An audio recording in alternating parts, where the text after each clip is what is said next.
Ça marche? Ça va? Ça marche. Bon, tu crois? C'est sûr? Tac, ça y est, ça fonctionne. Bon. Eh ben, bonjour à tous et bienvenue dans Passion Autosport du Var. Alors on y est avec le grand Laurent, le petit François, le moyen Matt et bien sûr sur C'est Passion vrai. Autosport du Var. Alors aujourd'hui, le mot d'ordre. On dirait les Dalton. Mais d'ordre, c'est arrêtez.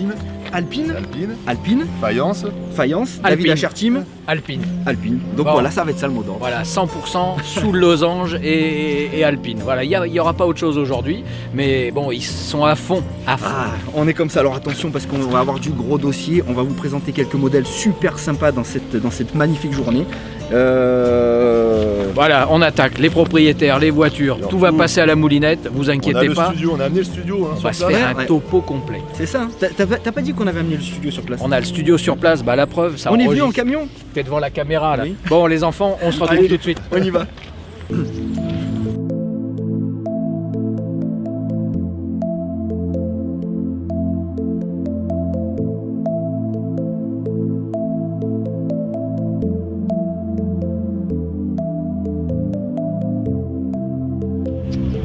Ça fait plaisir de te voir. Bah, plaisir de t'accueillir. Alors, est-ce que tu peux nous raconter en 2 mots qu'est-ce qui se passe aujourd'hui? Parce que nous, on est au taquet là. Alors aujourd'hui on va avoir des Alpines, la présentation de la nouvelle Ça serait pas notamment qui va arriver. Ouais, ouais. Et puis bon c'est le rassemblement habituel avec toutes les autres marques. Et en plus un thème spécial sur l'Alpine aujourd'hui.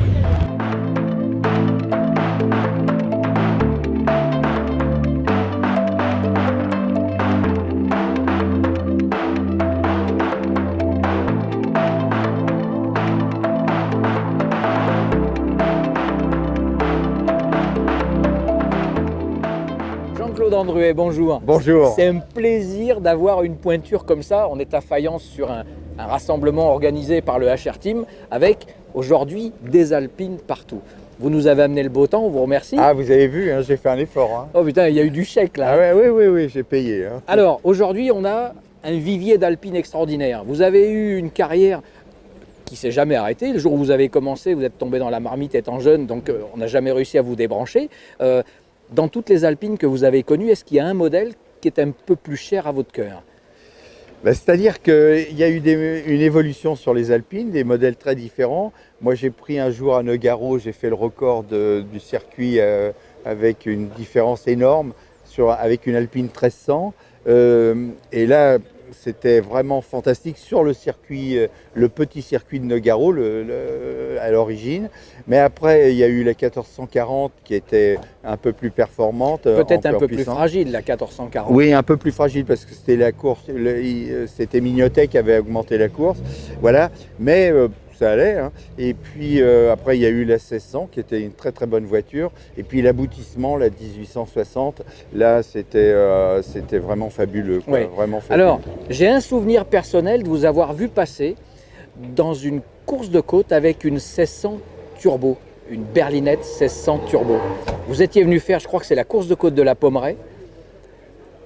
Et ensuite, il vous avez mis ce moteur turbo dans une Formule 3 avec laquelle vous avez fait un peu de course de côte aussi. Oui, mais à la Pommeraye, c'était pas ma voiture, c'était pas une voiture d'usine, c'était la voiture de Vial à l'époque, et je pense que ça devait être une 1300. Mais, ou à Neuville-le-Roi, où je me souviens de vous avoir vu avec cette 1600, avec les 2 petits flaps devant, avec le moteur turbo, c'était le tout début où Dudo planchait là-dessus pour essayer de la faire marcher. Et tout le monde disait, il y a un temps de réponse hallucinant, on accélère, on a le temps de lire le journal. D'ailleurs, quand j'ai eu le moteur turbo dans la monoplace à Bellegarde, je me rappelle, donc il y avait un temps, il y avait plus de 2 secondes de retard, c'était terrible. Et aux essais, c'est un déluge, il y a vraiment un déluge sur la route, et malgré ça, je bats toutes les Formule 2 françaises, je fais meilleur temps, mais le lendemain il fait beau, comme aujourd'hui, oui. Pareil. Oui. Voilà. Et là je me dis, je vais pas être dans le coup par rapport aux Formule 2. Qui avait des 2 litres Et donc je me rappelle qu'après une courbe droite, il y avait une courbe gauche qui précédait une épingle. Et là, je lève le pied le plus tard possible, mais le turbo est resté enclenché. Et là, je suis tombé dans le fossé et j'ai failli me retourner sur les piquets. Oui. Et là, c'était fini. Et tout le monde a tellement eu peur, tous mes copains ont tellement eu peur que Fred Stadler me dit, bah, écoute, viens essayer une vraie, il avait une vraie Pygmée, F2, ouais. une vraie F2, et tu vas voir. Et donc, je reste le lundi sur le circuit d'Annemasse que je ne connaissais pas. C'était une MDB 17 ou une MDB 18, la Pygmée, vous vous souvenez Je ne plus? m'en rappelais plus. Mais en tout cas, c'était comme dans des charentaises, quoi. Ouais. C'était fantastique. Et quand je fais, je sais pas, 8-10 tours quoi, sur le petit circuit d'Annemasse que je ne connaissais pas, et quand je m'arrête, il y a Fred qui m'attend et qui me dit, tu sais ce que tu viens de faire? Je dis non, je sais pas. Il me dit, bah, tu viens d'établir le record absolu du circuit. Mais c'était tellement fantastique à piloter que c'était par rapport à la voiture que j'avais. Et j'ai failli me tuer au Ventoux aussi, où là j'ai fait deuxième derrière le championnat d'Europe, où j'ai battu toutes les F2 françaises aussi avec cette voiture. Mais à manier avec des pincettes, ça ne devait vraiment pas être facile. Mais à Bellegarde, mais au début c'était terrible, quoi. Il y avait un retard énorme. Alors, dans le genre, c'est l'homme du grand écart, il a aussi une grosse carrière, une histoire avec les 24 heures du Mans. Et vous l'avez fait avec des Ferrari Daytona. C'est tout le contraire d'une berlinette, ça. Là, on a le moteur devant, c'est un camion, c'est une grosse auto. Mais au départ, j'ai fait, dès mes premières 24 heures, je les ai fait sur Alpine. Donc Alpine courait après l'indice de performance qui n'arrivait pas à accrocher depuis 10 ans.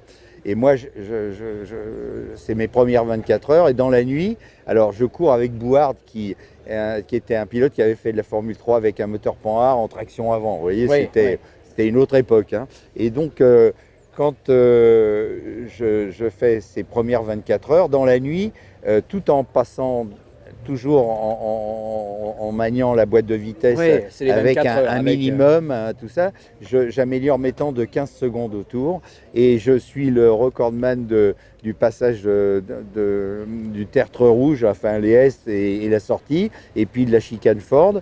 Et donc j'ai le meilleur temps devant Servos Gavin en Matra et Joe Siffert sur Porsche. Mais avec une 1000, moi. Hein, voilà. Donc, on est en tête de l'indice de performance de loin. Et Bouhard, ça l'a contrarié. J'ai pas bien compris. À l'époque, moi, je ne le connaissais pas, que j'améliore mes temps comme ça. Et il a dû forcer un peu. Il n'avait pas d'entraînement. Il ne courait plus depuis longtemps. Mais c'était quelqu'un de gentil, mais qui a dû forcer un peu son talent. Et alors qu'on avait la course en main complètement, et il sort à 11h du matin alors qu'on gagnait l'indice de performance. Et je l'ai gagné l'année d'après avec Jean-Pierre Nicolas en 68. Voilà. Donc ça, c'était le problème. Et ensuite, en 72, je gagne l'indice énergétique et le grand tourisme avec la Daytona.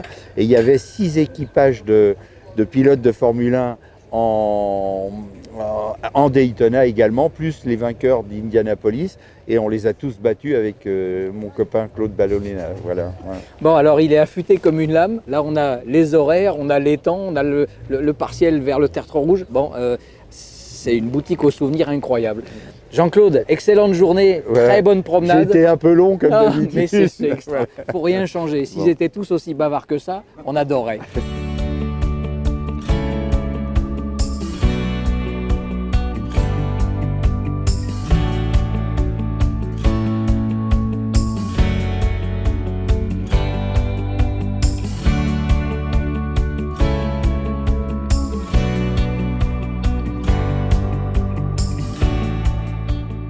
Sébastien, salut François. Comment vas-tu? Bien et toi? On est dans un nid là, hein. C'est un nid d'Alpine. Ça peut pas être mieux là. Et en plus, on a un bel exemplaire sous la main, c'est le tien. Alors, merci.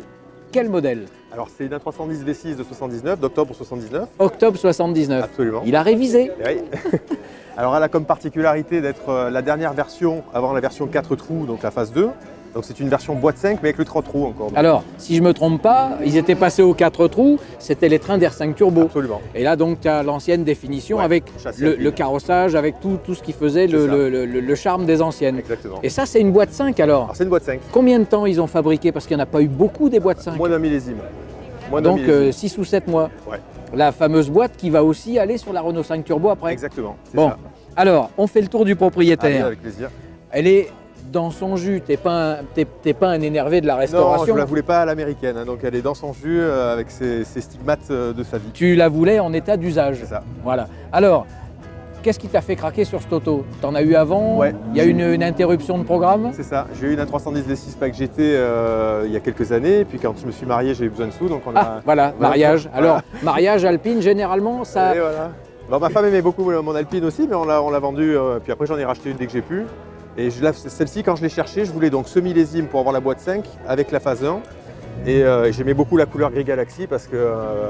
c'est vraiment la teinte d'origine. C'est sa teinte d'origine, elle est matching number, elle a sa boîte, son moteur, sa couleur. Alors ce gris à reflet bleuté, on l'a eu aussi sur les Renault 5 Turbo. Oui, exact. Il y a eu quelques T1 qui sont sortis avec cette... Alors, elle a les deux rétros électriques? Elle a les deux rétroélectriques, c'était une option à l'époque et qui fonctionne en plus encore.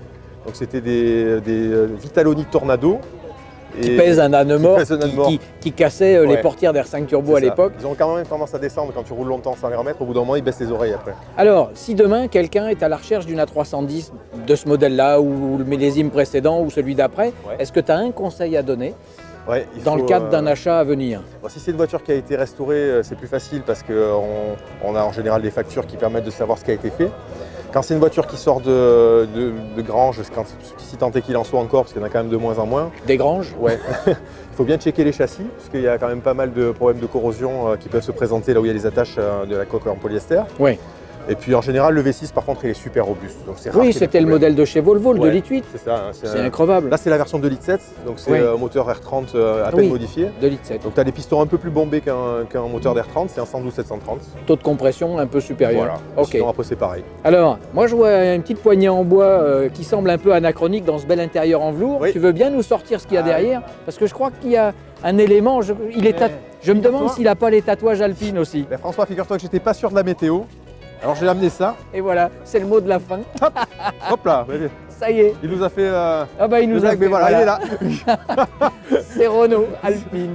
Bon, dans tous les cas, un grand merci pour ce petit tour d'horizon. C'est une belle auto. Et puis, comme on les aime, pas super restaurée de partout, elle en perd son identité, c'est une auto qui roule. Et ça, j'adore. Mathieu, bonne suite au reportage. Salut. Ciao, grand. À plus. Merci, à plus.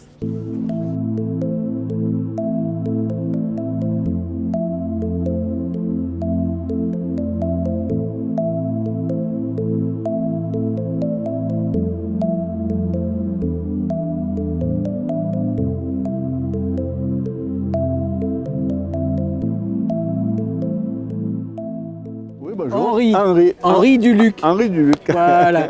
Henri nous a amené une belle jaune magnifique qui brille comme un sous neuf.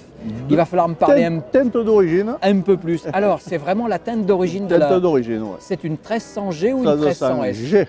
Ah, donc 1255. avec le moteur À Gordini. l'origine. Dès qu'on ouvre le capot, on a le G en relief sur le cache-culbut. Bon, ça, c'est une page d'histoire, c'est une jolie voiture. Ben, la grande particularité de cette voiture, Oui, c'est qu'elle est sortie d'usine équipée de double pédale et elle faisait auto-école. une voiture d'auto-école jaune. Auto-école pendant au moins 20 années. C'est génial, ça. À Pierrefeu, dans le Var. Et c'est donc une double commande. Ouais, il y avait double pédalage. Qu'est-ce que j'aurais aimé passer le permis là-dessus? C'est Ouais. pas une belle histoire, ça? C'est incroyable. Et les heureux apprentis pilotes, ils avaient droit à un porte-clés en argent au numéro qui est toujours d'origine sur l'auto. 534 NZ83 parce qu'on a encore l'immatriculation d'origine avec le petit support de plaque de l'époque et les butoirs. Elle est géniale, elle est magnifique cette auto. Hein. Avec les petits globes de phare, c'est vraiment la 1300, elle est restée comme elle était avec ses petits clignotants dans le pare-choc ajouré. C'est encore une fois, elle est une petite superbe. entorse, les anti-brouillards sont un peu plus modernes que la voiture. Oui, ceci dit, D'origine, ça il y avait éclairait pas les violemment. Oscars. Hein, Mais bon, alors, ça remplace un peu les codes qui sont pas très puissants. Ça nous permet de rouler un peu la nuit. j'essaierai bien une petite question, bon c'est personnel. Vous avez laissé les doubles commandes pour madame à côté? Non. Elle a pas Je voulais les mettre, mais j'ai du mal à percer dans le polyester. Ça ne me plaît pas. Alors, vous l'avez trouvée où cette auto? Vous étiez du Luc, vous l'avez trouvée à Pierrefeu? À Pierrefeu, non, pas exactement à Pierrefeu, au Lavandou. Au Lavandou. C'est un ami qui l'avait acheté pour la restaurer. Malheureusement, il a eu des pépins dans sa carrière. Il a eu un accident de moto, essentiellement, qui l'a pas mal handicapé. Et il n'a pas pu continuer son projet. Ça fait que j'ai récupéré, moi, le projet en caisse il avait tout refait à neuf, tout le polyester fait neuf. Et toutes les pièces neuves. Elle a été reconstruite quasiment à neuf. Ah, parce qu'elle a une belle Pare-brise, peinture, les elle est magnifique. caoutchoucs, les lèche-vitres, elle a été refaite avec les Quand même, petits pas mal. pare-soleil d'origine. C'est vraiment une jolie, très, Là, très moi, belle auto. j'étais carrossier et perfectionniste dans l'origine. Je crois que là, Je ne on dérape tient- jamais voilà. de l'origine. on tient Des- un modèle spécial. Là. Des fois, ça me fait mal. J'aimerais avoir un petit look en plus, mais je reste à l'origine. Bon, on a parlé des qualités. Est-ce qu'elle a un défaut qui est attachant, cette voiture? Est-ce qu'elle a un défaut que vous connaissez? Et puis, vous ne l'avez Le pas défaut. solutionné, mais vous savez qu'elle a... Il y en a Le qui me défaut, disent, elle c'est prend un peu l'eau, Un peu bruyant. c'est un peu bruyant. Mais après, c'est un vrai régal. Ah, puis C'est c'est un plaisir à conduire. En plus, elle est assez performante. Elle Oui. marche assez bien. J'ai d'autres véhicules avec des moteurs Gordini, comme ça. J'ai 2 Gordini, 2 R8. Ça marche moins bien que ça. Ça, c'est vif, c'est Je un sais pas. kart. Ouais. Bon, ben là, Un voilà, régal. on a encore un propriétaire heureux. Je crois que cette journée alpine, ils ont tous la banane Si jusque-là. la Et nouvelle là, Alpine donne elle est autant de jaune. plaisir que ça, il va y avoir des amateurs. ciao Mathieu. Allez.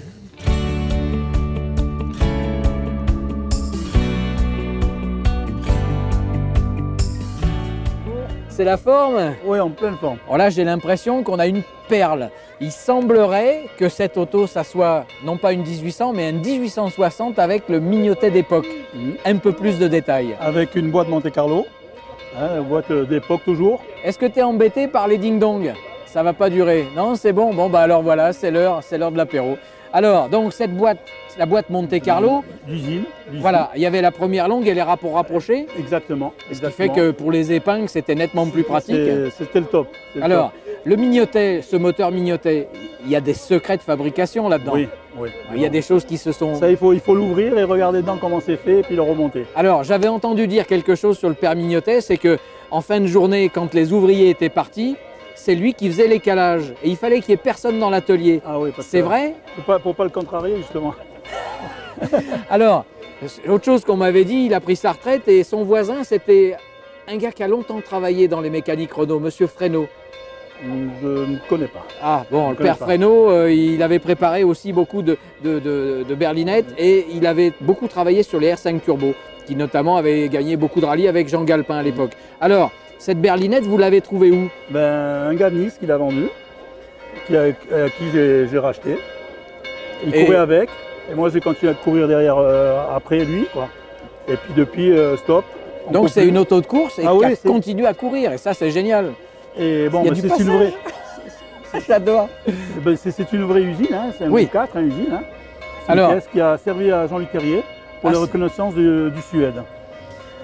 Je vois ici qu'on a des attaches capot. Ouais. Vous voulez qu'on ouvre?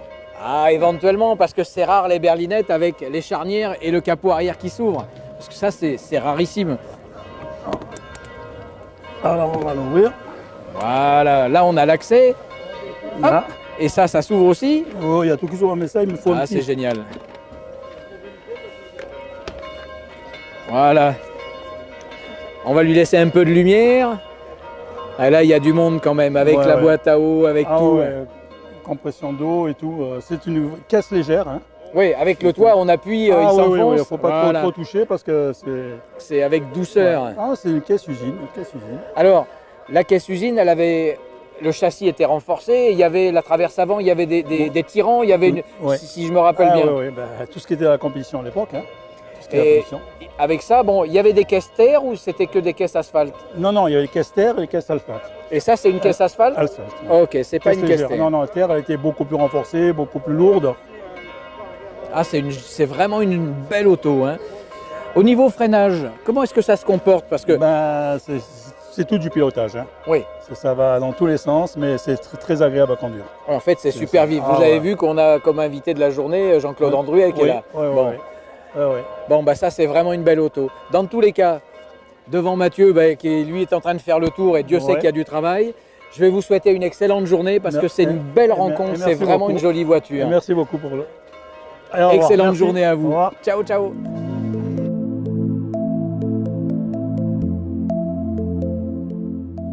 Bonjour. Christian, bonjour. Bonjour, ça va Alors, on a un soleil magnifique et de jolis reflets.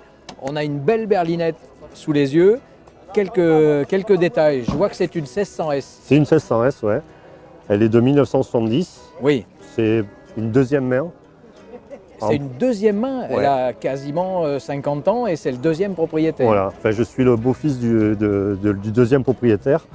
Elle lui a appartenu de 1970 à 1972. Avant, elle appartenait à Marcel Florentino. Ah, Florentino, oui. Voilà, elle a eu quelques courses, rallye de la Sainte-Baume. J'ai pris des notes parce que Ah, comme c'est ça, bien, on a c'est pas mal. l'historique. Ouais, ouais. Rallye Pétrole Provence, rallye de la Sainte-Baume, Ah bah le pétrole, ça va parler à nos amis marseillais. ça. rallye du Mistral, toujours bien classé, hein, Oui. premier du groupe 3, troisième au scratch. Donc ça, Challenge, c'est Interville. une vraie groupe 3. C'est une groupe 3. Vous n'avez pas cédé aux ailes larges et aux belles roues. Non, non, on elle est resté comme voilà, ça. c'est Elle la est caisse restée comme étroite. ça. Ouais. Et en termes de mécanique, la mécanique est d'origine ou elle a un petit peu C'est évolué? un moteur qui a été réalisé en 1605. Voilà. Oui. Sinon, non, elle n'a pas évolué du tout. Elle est dans son jus. Alors, dans son jus, est-ce que c'est sa teinte d'origine? Alors non, elle était blanche à l'origine. Oui, Et pour des raisons qui appartenaient à mon beau-père, il a repeint en bleu. il a craqué avec le bleu alpine. Ouais, ben, je peux vous expliquer pourquoi. Hein. Parce qu'en fait, à l'époque, il avait une 1300G et une 1300S qui étaient bleues. Oui. Il a voulu acquérir une 1300S, mais comme sa maman n'était pas d'accord qu'il prenne encore une autre voiture, ben là, il a repeint en bleu pour lui faire croire que c'était l'ancienne. Il a Voilà. camouflé. C'était Ah, bah, ça. ah, C'est l'anecdote qui fait que la voiture est toujours restée bleue. Eh ben, c'est génial. Et Non, puis ça alors, je dirait. vois que bon, la déco, vous avez refait un peu la déco Ouais. d'époque. Alors aujourd'hui, j'ai voulu faire un peu par rapport à Jean-Claude Androuet. Et bon, c'était un peu, j'essaie de me Un rapprocher. clin d'œil. Un clin d'œil. Voilà. Alors, à rouler avec cette 1600S, qui est quand même une page d'histoire, parce qu'elle a couru, c'est une ex-groupe 3, c'est une voiture qui a gagné, c'est vraiment celle-là. Et à rouler de temps en temps le week-end, quelles impressions on a au volant de cette auto? Ah ben, c'est magnifique. L'impression qu'on a au volant de cette auto, c'est surtout l'impression qu'on a une fois qu'on est sorti de cette auto et qu'on conduit notre voiture.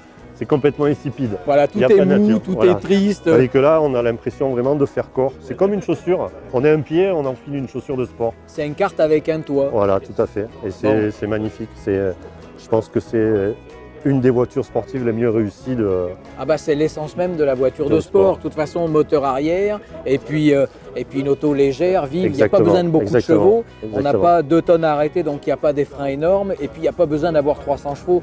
Il y a tellement peu de poids à bouger. C'est vraiment une voiture de sport. Bon, ça a Alors été juste ouais, un petit mot, parce que en rendant hommage à mon beau-père, On les qui est arrête décédé plus. l'année prochaine, non, c'est que cette voiture, elle a gagné le col de l'Orme en 1972, avec le temps scratch, première de son groupe et troisième au scratch. sacrée auto. Et c'est et c'est quand même bien de le signaler parce que C'est un hommage. chez c'est Alpine, important. chez Alpine, elle est classifiée comme ayant cette victoire-là, quoi. Bon, là, c'est une vraie. Hein. C'est Oui, c'est une vraie. voilà, c'est C'est une une vraie vraie. de vraie. Elle est belle, mais parce qu'elle a été toujours bien entretenue. Voilà, et c'est pas un modèle de restauration, elle Non, est comme non. elle a toujours Ouais, été, et ouais. ça il faut nous les garder comme ça parce que c'est vraiment l'histoire de la berlinette. Ok. Christian, merci pour ce à petit vous. tour. Merci. Bonne Merci journée. beaucoup. Bonne journée. Ciao, ciao.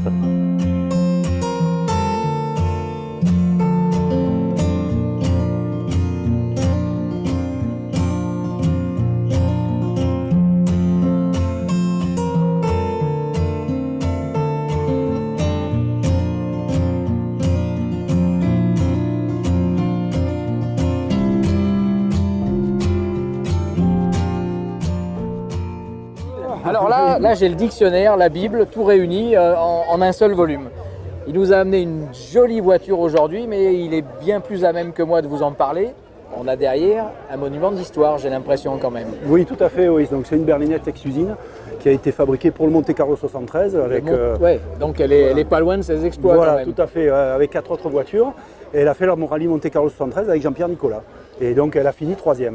Elle a fini Voilà, 3e du voilà. Monte Carlo. Donc là Voilà. c'était l'année Alpine Ah, 73. c'était la grande année. Ouais, Oui, c'était la belle année. Voilà. Alors, cette auto, elle a plein de particularités par rapport à une caisse normale. À la base, c'est une 1600S. À la base, c'est une 1600S. Mais sauf que, comme pour les voitures d'usine, donc déjà, la première chose, c'était une caisse légère, très Oui. légère. Hein, on peut voir Oui. avec Voilà. là, c'est particulièrement léger. Ça, c'est important. Ça, c'est la caisse légère. Après, il y avait un châssis renforcé Oui. parce que c'était des voitures qui étaient destinées à faire de la terre aussi. D'ailleurs, celle-là a fait le rallye du Portugal avec Nicolas aussi. Elle a Ah, elle a fini fait le deuxième. Portugal aussi. Voilà, après, elle a fait le Portugal. Il faisait 2 rallyes. Après, il vendait la voiture où il s'en servait de mulet. Et donc, il a renforcé le châssis. Et après, il y avait tout un tas de spécificités sur les versions course, au niveau du blindage, au niveau des raidisseurs, au niveau de l'équipement intérieur. Oui, les tirants de train. Voilà, les tirants, la direction directe, le train avant renforcé, le radiateur d'huile qui était à l'avant. En termes de freinage, il y avait des choses qui Il y avait étaient- des gros freins. Il y avait les gros freins. Voilà, gros freins, grosse boîte, avec pignonnerie Monte Carlo, justement. Avec la première longue et les rapports Voilà, serrés. la Voilà. fameuse pignonnerie Monte Carlo qui a été inaugurée au Monte Carlo 73. C'est pour ça qu'ils l'ont appelé Monte Carlo. Il y avait un autobloquant. Il y a un autobloquant Yolande, bien sûr. Un moteur mignoté, bon ça c'est normal. Oui. Là-dessus, la culasse mignotée encore. Alors la culasse mignotée a fait le rallye du Maroc 75 avec Darniche. Qu'est-ce qu'elle Voilà. avait? Diamètre de soupape, les Non, conduits? non, en fait, mignoté, c'était des montages très soigneux, un équilibrage parfait et un arbre à cam. C'était l'arbre à cam surtout. En fait, elle a des soupapes d'origine parce que Marc Mignotet préférait les soupapes d'origine pour le couple. Ok. La spécificité de ces moteurs, c'est qu'ils sont très coupleux. Et c'est vrai que pour rouler sur la terre, quelque chose qui remplit de bas en haut, c'est quand même l'idéal à la place de Tout à quelque fait. chose de pointu. Voilà, sur la terre et sur la neige, c'était l'idéal. Alors, à conduire ça, parce que vous avez eu tous les modèles qui existent, vous avez conduit tout ce qui existe en termes de berlinette et d'alpine. La conduite de cette auto, c'est comment par rapport à une 1600S d'origine? Bah, disons que la grande différence, bon, c'est la puissance bien entendu, la puissance et la légèreté, et en fait c'est une voiture très facile à conduire. Une berlinette 1600S, c'est une voiture qu'on peut conduire tous les jours. Et une 1800 usine, qui a été refaite comme l'usine, c'est en fait assez facile à conduire. Bon, à part qu'évidemment on a une puissance telle que on est à 4000, 5000 tours, on approche déjà des limites du conducteur lambda comme moi. Hein. Il faut être engrué pour savoir manipuler une voiture comme ça à 7000 tours. Hein. Alors, quand on voit les rallyes des années 70, c'est vrai qu'ils avaient des épreuves spéciales très longues, ils roulaient jour et nuit pendant des jours, ce qui n'a rien à voir avec le WRC de maintenant. On peut penser que ces autos qui étaient conçues pour être faciles à conduire, elles permettaient de faire 300-400 km de spécial dans la journée.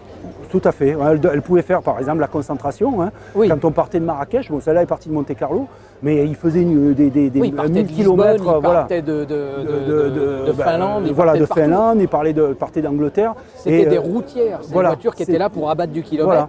Et en étant facile à conduire. Tout à fait, c'est pas des voitures qui sont fatigantes. En restant quand même super efficaces. Et en restant, voilà.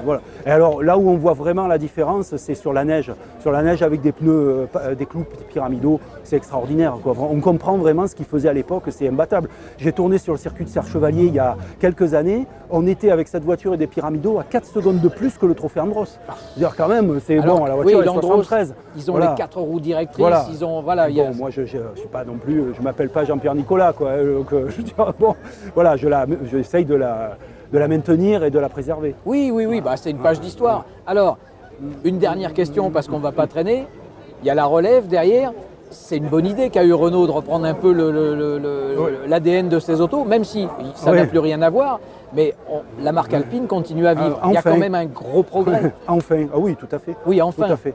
Enfin, et puis on sent bien qu'il y a l'esprit. Parce que refaire une voiture, c'est une chose, mais les gens qui l'ont refaite ont vraiment l'esprit Alpine.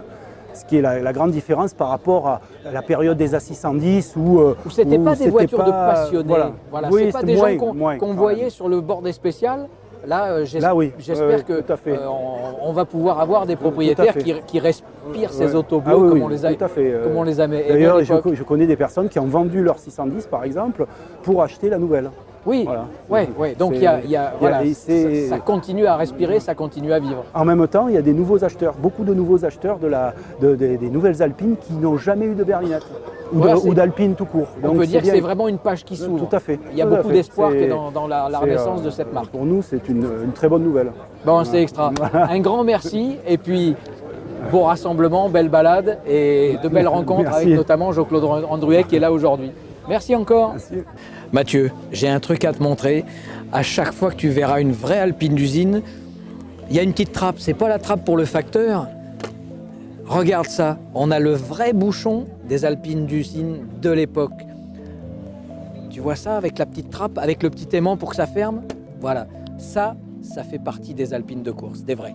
Bon Mathieu, Ouais, t'as vu ça? Aujourd'hui, le temps, il a du bol, hein, le Julien, parce Ouais, que le temps est magnifique. parce que hier, c'était pas ça. Hein. C'est ça. Il est Donc, trop il a beau. vraiment de la chance. Alors regarde ça, toutes ces alpines. Bon, heureusement, on fait bosser un peu François parce que nous, écoute, aujourd'hui c'est Bah, pépère. D'ailleurs, je sais même pas ce qu'il fait, moi, On parce s'en que fout de depuis ce ce matin, qu'il j'ai fait. pas vu. Moi. Voilà, de toute façon, ce Il mec-là, il discute arrête pas avec de tout le monde parler, autour hein. des bagnoles, il fait le mec qui Le connaît, principal, et c'est en fait, qu'aujourd'hui, nous, on est un panel de voitures. Alors, c'est mythique, Alpine, waouh, ça a fait son chemin. Des voitures Made in France comme on n'en fera plus jamais. Ah ouais, moi je suis tombé amoureux aujourd'hui. Donc, toi, tu m'as dit, ça, c'est la je suis tombé l'Alpine amoureux. 310. La hein. 310, je sais pas pourquoi, pourtant je la connais depuis toujours, hein, mais Ah, mais. je la trouve de plus en plus belle. Ouais. En tout cas, voilà. C'est Et c'est là vraiment aujourd'hui, bien. je suis gâté. Hein, bon, il y a énormément d'incendies, je savais même pas qu'il en restait autant. Ah non. Il y en a au moins 50 déjà sur le En parking. fait, on a la chance, C'est un je truc pense, de ouf. de vivre aussi une région où on en a énormément. On a beaucoup d'alpines, on a beaucoup de propriétaires passionnés qui vivent Bah, dans le coin. Var, c'est quand même un pays Ouais, et puis du on a- rallye. Ouais, on a voilà. le soleil, c'est sûr. Moi, j'arrivais de ma Seine-et-Marne profonde, le rallye, c'est. Pas que t'as un accent à la con, toi. Ouais, bah ouais, c'est pas. Non, c'est toi qui as un accent, Je non rigole. Bon, il est où l'autre bouffon là? Non, mais attends. Je sais pas. François ouais, il se balade. Allez, on va le faire.